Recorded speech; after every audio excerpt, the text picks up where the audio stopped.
muốn kia tha nhang phô phol oi sầm rạch tờ tam cả kết muốn kia tha ní cứ chỉ muốn kia tha muối đò miền phiệp sạ sất đại dương mình ai đừng mơ rầm lồng bàn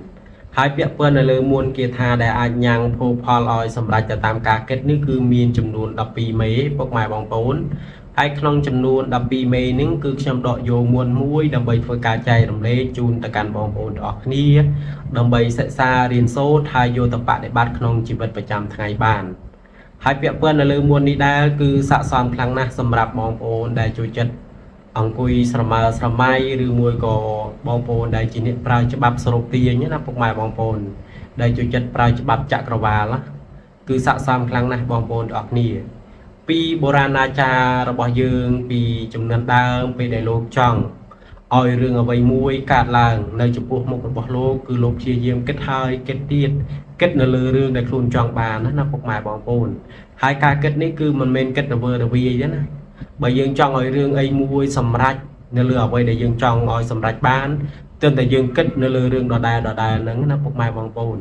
បើយើងគិតរឿងនេះបន្តិចគិតរឿងនោះបន្តិចវាច្រឡុកច្រឡំគ្នាមិនដឹងថាមួយណាដែលវាត្រូវ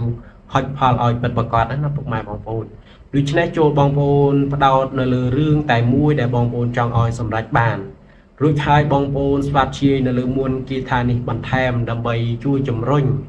នៅធម្មពលឲ្យអ្វីគ្រប់យ៉ាងដែលយើងគិតនឹងសម្រេចទៅតាមការគិតរបស់ខ្លួនយើងផ្ទាល់ណាពុកម៉ែបងប្អូនទាំងអស់គ្នាហើយសម្រាប់មួននេះដែរគឺមាននៅក្នុងក្បួនសិលសាស្ត្រនៃមរតកដូនតាគឺនៅក្នុងពាក្យកដាលទំព័រពុកម៉ែបងប្អូននៅក្នុងទំព័រទី189ហើយនៅក្នុងចម្ពោះទី9ហើយពាក្យពេចន៍នៅលើចម្ពោះគឺមាន12មួនណាពុកម៉ែបងប្អូនដូចខ្ញុំបានបញ្ជាក់នៅខាងដើមប៉ុន្តែនៅក្នុងចម្ពោះទី9សម្រាប់បងប្អូនដែលមានក្បួនសិលសាស្ត្រក៏អាចទៅបើកមើលផ្ទាល់ហើយសិក្សាផ្ទាល់បើបងប្អូនដែលមិនមានក៏អាចស្ដាប់នៅក្នុងការចែករំលែករបស់ខ្ញុំក៏អាចយកទៅកត់ទុកដើម្បីសិក្សារៀនសូត្រយកទៅប្រើប្រាស់ក្នុងជីវិតប្រចាំថ្ងៃទាំងរបៀបក្នុងការប្រើប្រាស់ហើយរបៀបនៅក្នុងការសូត្រស្វាធ្យាយណាពុកម៉ែបងប្អូនជាដំបូងនេះយើងត្រូវតែសូត្រនិមោតាសៈចំនួន3ចប់ចាប់ផ្ដើមជាមួយនឹងខ្ញុំនិមោតាសៈភគវតោអរហតោសម្មាសម្ពុទ្ធស្សៈនិមោតាសៈភគវតោអរហតោសម្មាសម្ពុទ្ធស្សៈនិមោតាសៈភគវតោអរហតោសម្មាសម្ពុទ្ធស្សៈឥឡូវនេះយើងចាប់ផ្ដើមឡើងនៅព្រះគាថាតែម្ដងសម្រាប់បងប្អូនដែលជាអ្នកសិក្សាចិត្តតេចិត្តតេឋានេចិតាំងសេវលីចមហាធេរាំងអហង្ពោជេមីម្ដងទៀតចិត្តតេ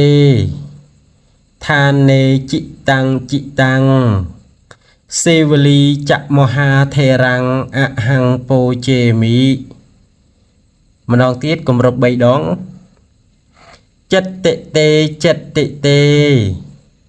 ឋានេចិតាំងសេវលីចមហាធេរាំងអហង្ពោជេមីសម្រាប់មួនគាថានេះយើងត្រូវតែរៀនទន្ទិញឲ្យចេះចាំរួចហើយបើយើងគិតថាមានប្រយោជន៍នៅលើរឿងដែលខ្ញុំបានចែករំលែកនៅខាងដើមបងប្អូនអាចយកមកប្រើប្រាស់បានដើម្បីជាប្រយោជន៍របស់បងប្អូនដែលប្រើនៅលើមួនគាថាមួយនេះដូចខ្ញុំបានបញ្ជាក់គឺសម្រាប់បងប្អូនដែលជួយចិត្តប្រើច្បាប់ចក្រវាឡណាគឺការប្រើនៅច្បាប់ស្រុកទាញគឺស័ក្តិសមខ្លាំងណាស់នៅលើមួនគាថាមួយមេនេះយើងរៀនទន្ទិញឲ្យចេះចាំទៅយកមកបដិបត្តិជាប្រចាំទៅពុកម៉ែបងប្អូនឲ្យតែពេលណាដែលយើងគិតនៅលើរឿងអ្វីមួយចង់ឲ្យសម្រេចបានយើងគិតហើយយើងស្វាធ្យាយនៅលើមុននឹងចំនួន9ដងទៅមុននឹងស្វាធ្យាយយើងត្រូវតែសូត្រនិមោតាសៈចំនួន3ចប់ណាពុកម៉ែបងប្អូនទាំងអស់គ្នាហើយសម្រាប់ការចែករំលែកនេះដែរគឺគ្រឿងខ្មៅអង្គរយើងខ្ញុំធ្វើជាពិសេសដើម្បីចែកជូនទៅកាន់បងប្អូនទាំងអស់គ្នាបើស្រឡាញ់ពេញចិត្តសូមត្រឹមតែចុច like ហើយនឹង share បើមានចម្ងល់ក៏អាចទំនាក់ជា comment នៅខាងក្រោមបានចែករំលែកឡើងវិញដោយគ្រឿងខ្មៅអង្គរ